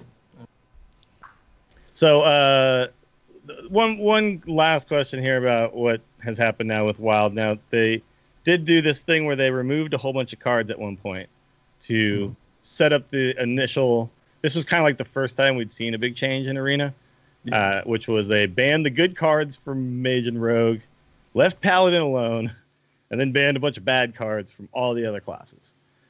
Do you think that still needs to be a thing? Like when they released this Wild, do you think they could have just put all those cards back in the pool and it would have been fine? Well, some cards are obviously still going to be really good, like Faceless Summoner is really good. Goblin Out of Barber is very strong. But I do think now that they have micro adjustments, they can use that system to adjust it rather than just chop it. Just keep removing all of them. Also, a couple of the cards I really didn't agree with, like Snipe had no business being removed. It's a perfectly good card. Like most Cobra people Shot. What was that all about? I really like Cobra Shot, man. It was so much fun. I think all three of us had some words about Snipe when that that change was announced. Yeah. It made all your other secrets worse because you didn't have to worry about Snipe. You don't have to play around Snipe anymore. So you can just play the tank into the secret and you don't care. For sure. So yeah, I do think that they could. I mean, especially because the event only lasts for 3 weeks. You know, they could leave a couple, offenders, out there for a little bit and maybe tune them down a bit. So I especially really like Goblin Auto Barber. It's a very fun card. It's powerful, but it's a very fun card to play with. Yeah, as you're right. It's not going on that long. I mean, we're gonna end up having had synergy picks for significantly longer than we're going to have Wildfest and Arena. Forced upon us, like, you will take this Tolmir Stone Shaper and you will like it. Listen, at the time I said I'm glad they're trying something, and I still stand by that, but also it could have left a lot sooner. For sure, yeah, absolutely. I think the issue is similar to, say, like the fact that I feel like the reward system has gotten a little long in the tooth. It's like I like them making changes, but I also like them always revisiting those changes, right? Rather than just, we did it, now it's good, and we'll just never touch it again, right? I feel like that's probably the wrong way to go about things. It should constantly be adjusting. And actually, we did have one more question for you. Yeah. This is the first time we've seen a significant, like, by the way, now there's a whole bunch of cards being added back into the pool and things like that. Would you like to see, a lot of people have suggested this, would you like to see a rotating card pool or something like that for Arena, where you kind of constantly shift, not just based on the new expansion, but maybe halfway through the expansion, then they start moving things in and out or something like that?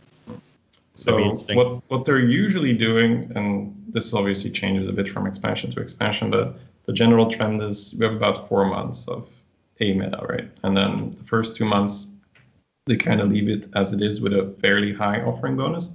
And then it feels like halfway through, they lower the offering bonus. They nerf some. They lower the offering bonus. Oh, okay. Yeah. So they did that especially with, let me think, in Ungoro. There was this Paladin's so good and there's steeds everywhere and Val Spines. And without telling us, halfway through I was playing Rogue and it was like, where are my Vice Spines? I'm not getting any Val Spines. And then turns out, without telling you. Yeah, they do this all the time. They're not bad. They're not very good at communicating. I really like playing Hearthstone. I'll preface this way. I really like playing Hearthstone, but they will just not tell you. And if they tell you, the patch notes will be like, offering rates have been adjusted, if they tell you that. But the majority of the time, whenever something changes, we have to wait like a couple days, look at HS replay, and then say, there's no way people are skipping this many, X card. Like, something has changed, right? Like, if suddenly there's, 10% less polymorphs, people didn't just stop liking polymorph. Like, they did something to polymorph. And that's kind of info I would like to see in-game somehow. I don't know how they do it because it's a lot of information to try and share with your player base. We've actually been talking about this in the community for a while, and I get their side of the argument, right? Because it's a lot of small changes and they want to change it, see how it happens, and then maybe revert it back if it's not good, and they don't want to have to justify themselves every single time, and every time they want to change it, throw out patch notes and stuff. I would just like it for it to be just on the website where the dedicated Arena people can just check it out and say, 2% less on this card, 3% more on that card. And I think right now it feels almost like you're being a little belittled, where it's like, it's too much information for you. You won't really do anything, because that's you won't understand anyways. Exactly. That's actually a comment that we've had before. Well, we can't handle 18 deck slots, so we can't handle percentages. They had to really make sure we were prepared for that. It's along those lines where they're like, you wouldn't change, like it wouldn't change too much for an individual. But if you have people like me who play Arena the entire day, I mean, that doesn't matter, because not only am I going to see the card list, my opponents are going to see the card list. So I'm going to play around the card list, and I'm going to draft different, because people, like, for instance, if Val Spines everywhere, I'm not going to draft any big minions because it's just stupid. If there's way less Val Spines, I might, pick up an additional Val Creeper here or there. Yeah, and it seems to fit with their philosophy of let people just play it and figure it out slowly over time. But I don't agree with that philosophy. I hate it so much. And also, like, like you even mentioned, Shady, like maybe they just don't want to justify their changes every time, but I mean they don't need to. They could just show us the changes and they don't have to comment on it. It's not on them. But and in a way. Yeah, sorry, continue. Sorry, and I was my final point is, like, I also think of it like any time a game developer with a game that's ongoing and constantly iterated upon, like Hearthstone, makes changes, it helps guide the conversation. And okay, we're sitting here today after one of the biggest announcements they've ever made since announcing the game, and obviously we know where the conversation is going to be heading over on our Hearthstone and places like that. But a day ago, you know what everyone was talking about? Who won the stupid card packs? That was the top upvoted thing on Reddit. And if we had announcements of micro adjustments to pick rates in Arena, personally, I think that's not only more interesting, but a healthier conversation for the community to be having. For sure, dude, that's a great point. Let's stop talking about how expensive Hearthstone is, and let's talk about how I logged in Slayers we're going to see in Arena. The Hearthstone Reddit has been such garbage for the last week. I'm just like, I don't care about the tournament. I didn't care about it when they announced it, and I don't care about it now. Sure.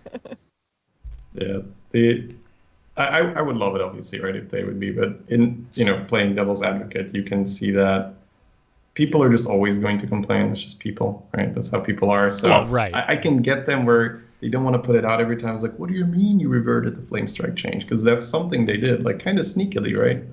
They halved the offering rate, the Flame Strike, and it got removed somewhere along the way. Wait, what? Whoa! I totally had that, right? I didn't even I had know, a 3 Flame Strike deck the other day, and I was wondering how that happened. What about Abyssal Enforcer? Wait, it's just Abyssal in the back Enforcer of your too? mind, Or just Flame Strike?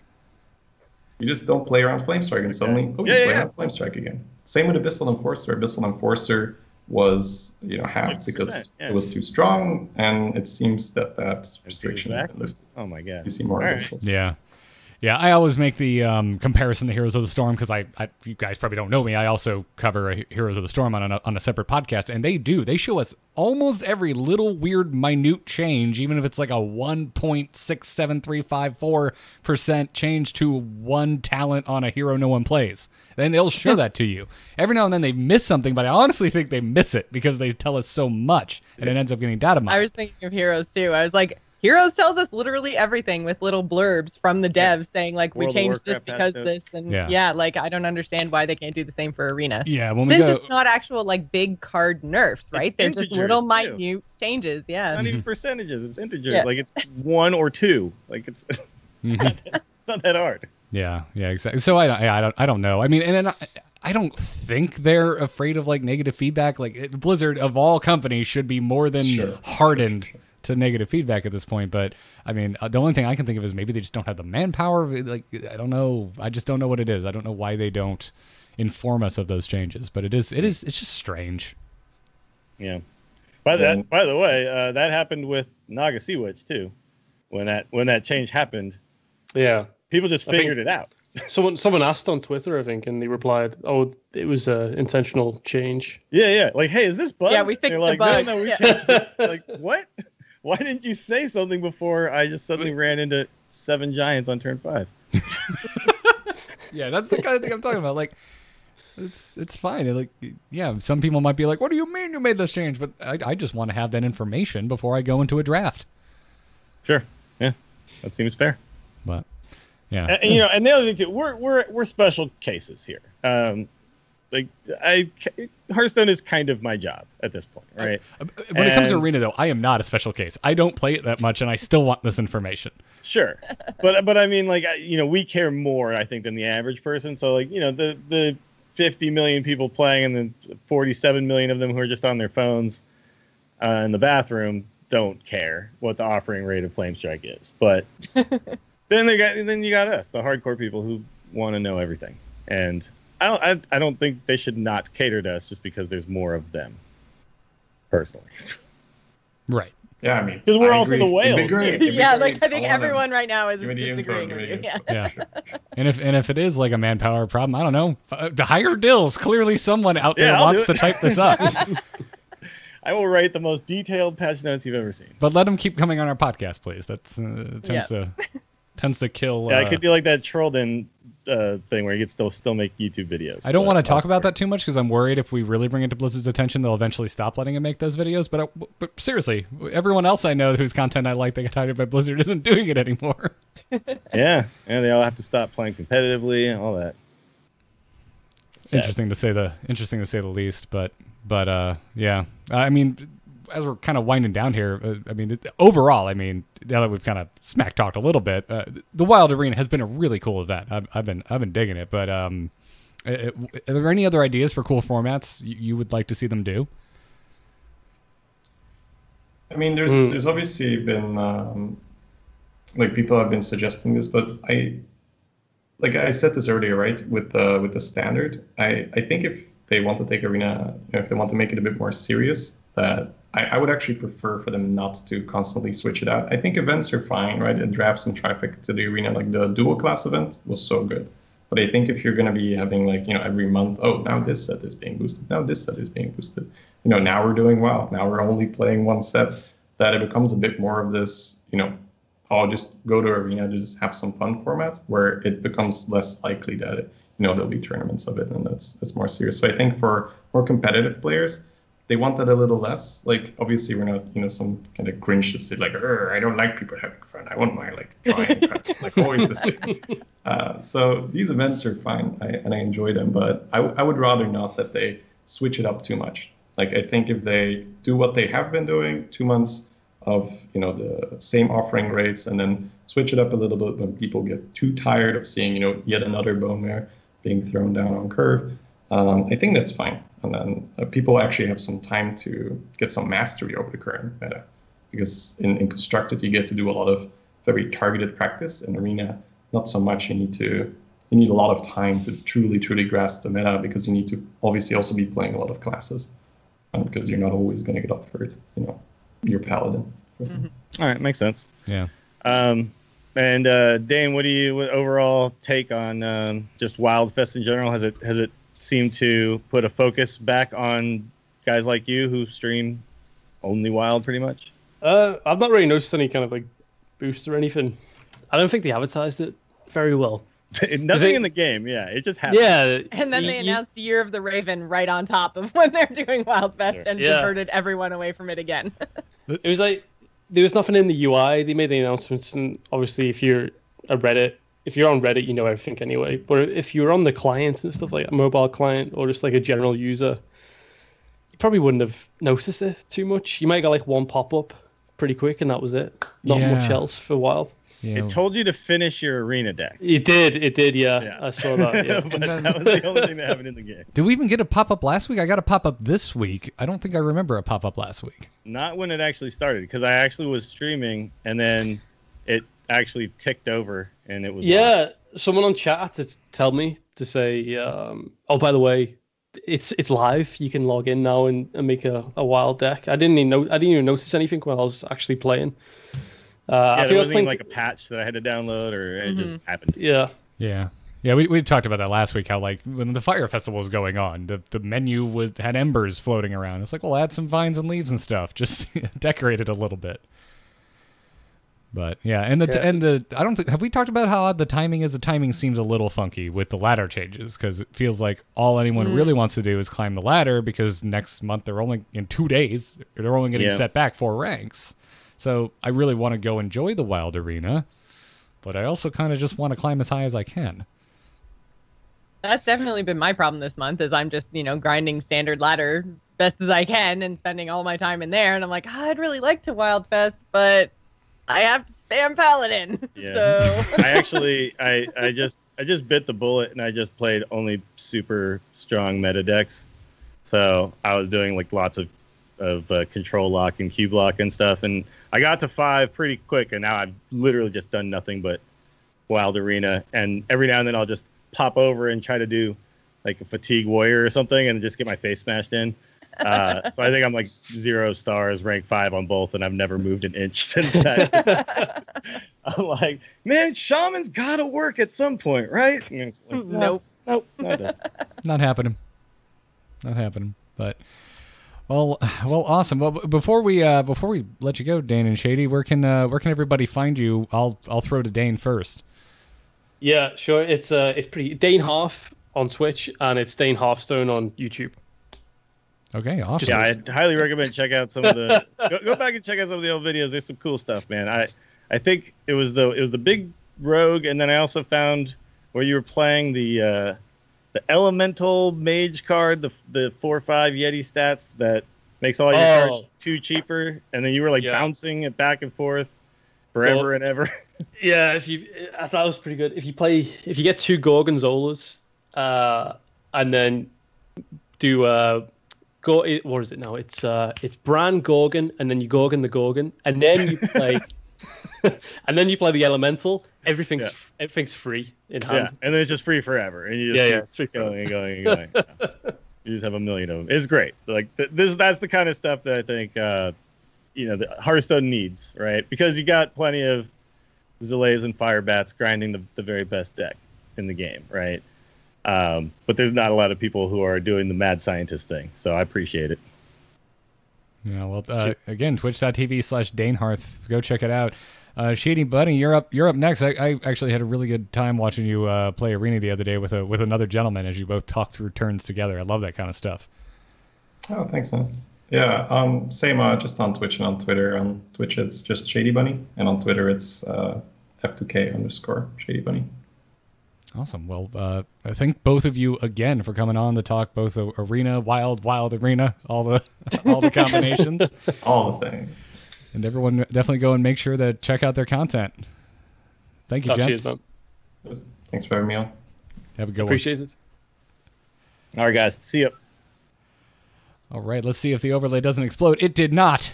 Whoa! That worked easily. Almost simultaneously. You even made the wild things go away, which, by the way, I felt kind of bad suggesting that, but I was like... I hope you know how much I like you, Dills, because I guessed it on the morning stream this morning. I literally slammed that together within about 5 minutes while shoving food in my face. Man. Yeah. But before we wrap this show up with an email or two, probably just an email. That's right, we're not done with the show yet, just because we covered the biggest news ever that had something to do with a request we've been asking for years, and just because we covered Wildfest with count of 2 guests, we still have emails to do, but we also have another sponsor to thank. Casper.com is back to sponsor this episode of The Angry Chicken, and you can go and check out their offering of awesome mattresses over at Casper.com/TAC. Jocelyn, you spend 1/3 of your life sleeping. Did you know that? I did not know that. Well, you should spend that time in comfort, and Casper.com can help you do that. Their products are cleverly designed to mimic human curves, even if your body makes no sense like mine. It makes 0 sense, but it will mimic. You're not people shaped. My lumps. Okay, it will mimic them and provide supportive comfort for all kinds of bodies, even Garrett shaped bodies. I'm talking in third person. So you should go check it out. You can check out the original Casper. Their original mattress combines multiple supportive memory foams for a quality sleep surface with the right amounts of both sink and bounce. So if you're a child like me, you can still jump up and down on your bed and then sleep on it like an adult. And it has a breathable design. It helps you sleep cool and regulates your body temperature throughout the night, which, again, I live in a literal swamp. So it's a good thing. And it's convenient. It's delivered right to your door in a small, oh my God, how could they possibly have pulled that off-size box? Plus, there's free shipping. Did we ever figure out the box, guys? I'm actually really, I don't know if you went to the website. I went to the website and looked. That box is ridiculously small. Literally, how do they do that? Yeah, it's a magic box. Yeah, and also free shipping and returns in the U.S. and Canada. And Canada, Jocelyn. I know. I'm excited. Yeah. Nothing ever comes to Canada. They got you. So, and on top of all this, you can be sure of your purchase with Casper's 100-night risk-free sleep-on-it trial. So definitely go try them out. And that's not even all. For you TAC listeners out there, they have a special offer for you. You can get $50 towards a select mattress by going to Casper.com/TAC and using the code TAC at checkout. Terms and conditions apply. And I'll just let you one more time. That's $50 off. $50 towards select mattresses over at Casper.com/TAC with the checkout code. You guessed it, TAC. Now let's crack open the mailbag. You can send your emails to tacpodcast@gmail.com and see what someone has to say. Hello? Hello, it's me. Hello. Just quickly, did you get my message? Yep. Oh. Hello, brother. James writes in and says, hello, famously flustered fowl. During the fall of last year, I went on Amazon and pre-ordered the Art of Hearthstone book and could not wait to receive... Oh, James, I already know where this is going. I'm so sorry, sir. After the date seemed to keep getting pushed back, I was worried that they were going to cancel it. I then found out that the release was pushed a whole year into the future. Is this normal for the Blizzard art books? I'm guessing there will end up being more content in the book than would have been originally, at least in terms of expansion covered, but I honestly would have been more happy buying a second volume of the book later on if it meant I could get the book on time like 5 months ago. I know it isn't that big of a deal, but I haven't seen too much discussion on this topic. Thanks for an awesome podcast. And I think the reason you haven't seen too much discussion on the topic is even me, a guy who has every Blizzard art book ever printed except for the Overwatch one because it's extremely expensive and frankly, Overwatch is my least favorite Blizzard game. I forgot. I just forgot. Yeah, I completely forgot of it. Dude, the art's amazing. It's just, it's a really expensive book, and I don't have like that level of fandom for it. But yeah, I completely forgot about it. I didn't buy it because Amazon always has books on sale, and the pre-order was like full price, no sale at all. And I was like, man, like a week after this book comes out, I know this thing is going to at least be $15 off, so I'm just going to wait.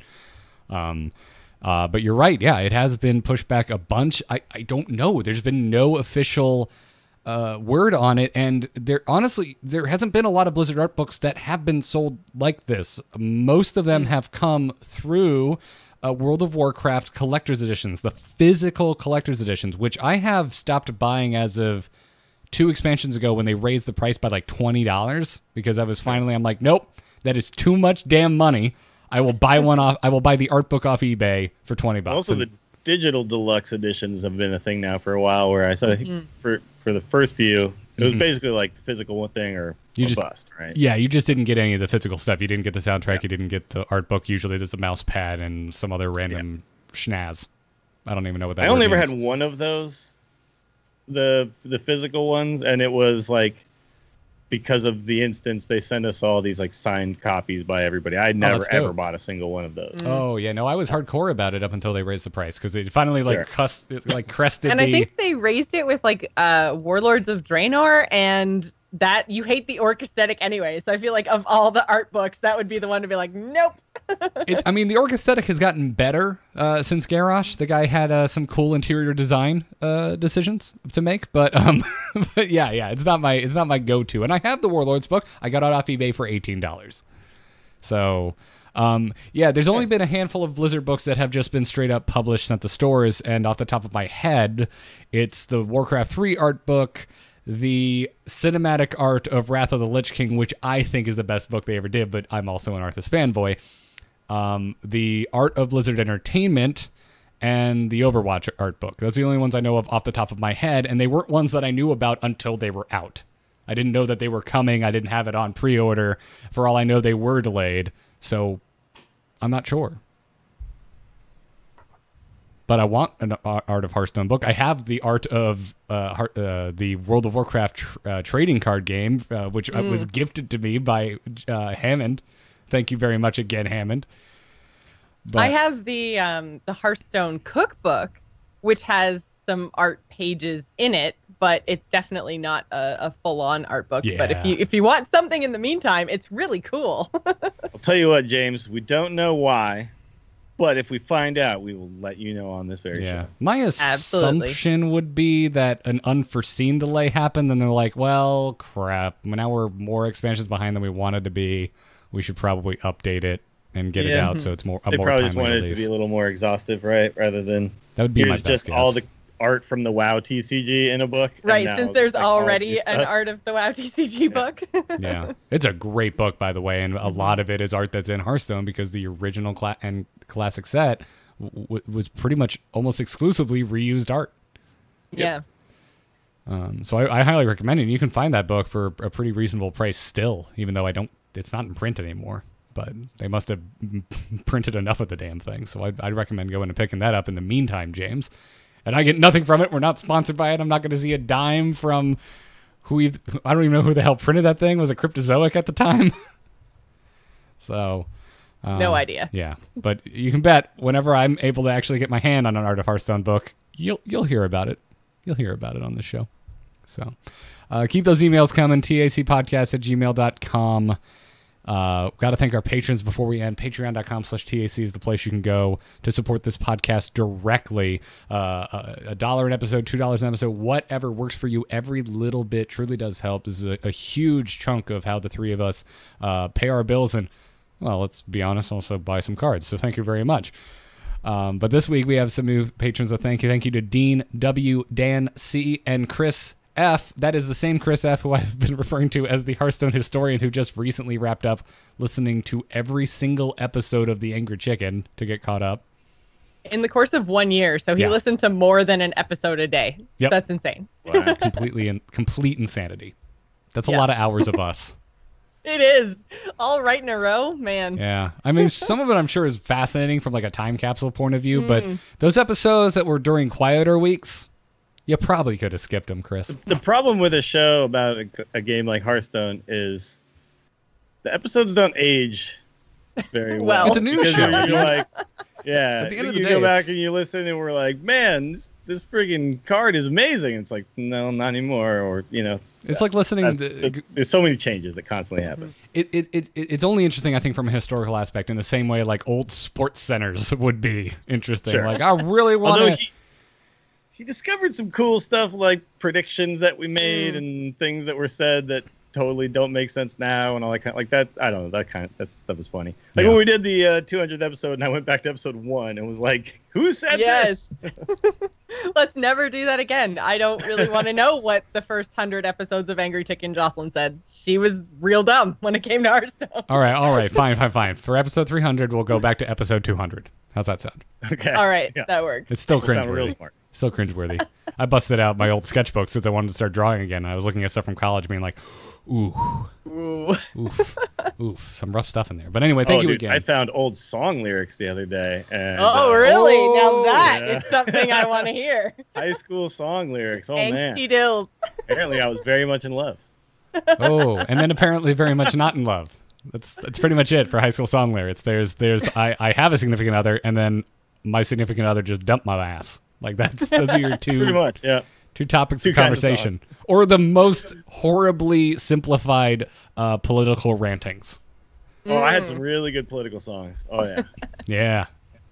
Yeah, it's gonna be good. All about the man, how we're getting held down by them. Held down by the man.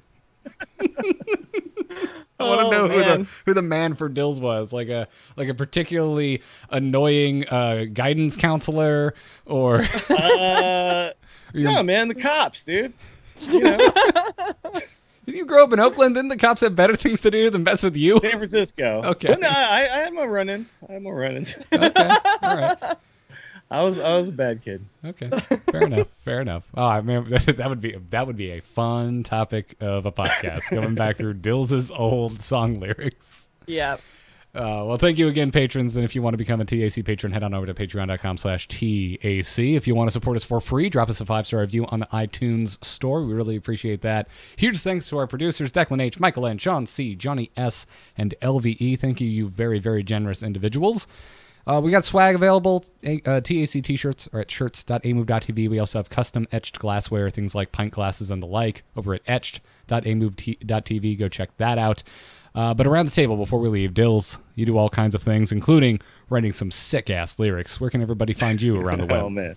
The sickest. You can just check me out on Twitch. I'm twitch.tv/WillieDills, Twitter @WillieDills, and 1-900 Wrestling Podcast on Mondays. And I will soon be posting a YouTube video once I cut down the hour plus of footage I have into 10 minutes, which is just so daunting. But youtube.com/WillieDills where you'll find that. I'm going to start doing non-Hearthstone videos on YouTube, because if you want to watch me play Hearthstone, you go to Twitch for that. If you want to watch me play Hearthstone, why would you go to YouTube as well? So I'm going to start trying to do other things. Fun little extra stuff. Very cool. Yeah. I dig. Diversification is a good thing. Plus, I just kind of want to shoot non-Hearthstone related things.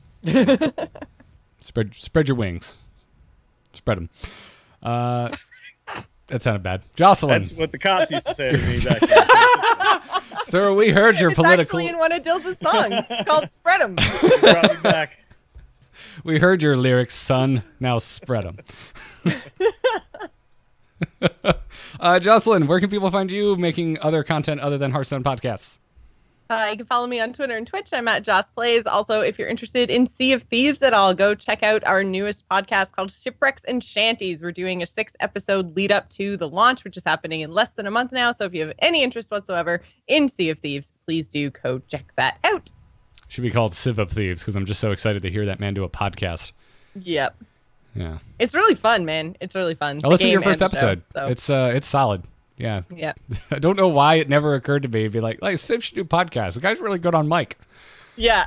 Yeah, he's good at it, man. And you are, of course. But yeah, he's the new podcaster. I'm not. Yeah, he's the new hotness. I get it. Oh, the new hotness. I wasn't gonna say that. But I mean, man wears a good beanie. Okay, wears a good beanie. You can find me on Twitter at Garrett Art, all of the other podcasts that I do at amove.tv. Joss, you and I actually just put up literally yesterday a brand new episode of Embrace of Spoilers about Black Mirror Season 4. You can also find another recent episode for Black Panther, and we'll be hitting some new episodes as we move into March, so go check that out. Everything else is at amove.tv, nomoonart.com for my graphic design portfolio. That's going to wrap it up for episode 251 of The Angry Chicken. We'll be back next week with, I'm sure, maybe more questions than answers after a Q&A, or maybe they'll blow my mind with answers the same way they blew my mind by announcing tournament support. We'll have to see. But until then, job's done. Job's done. Job's done. Yes! Oh. Oh. Okay, bud. Oh, Okay. oh. I see the pause. It looks like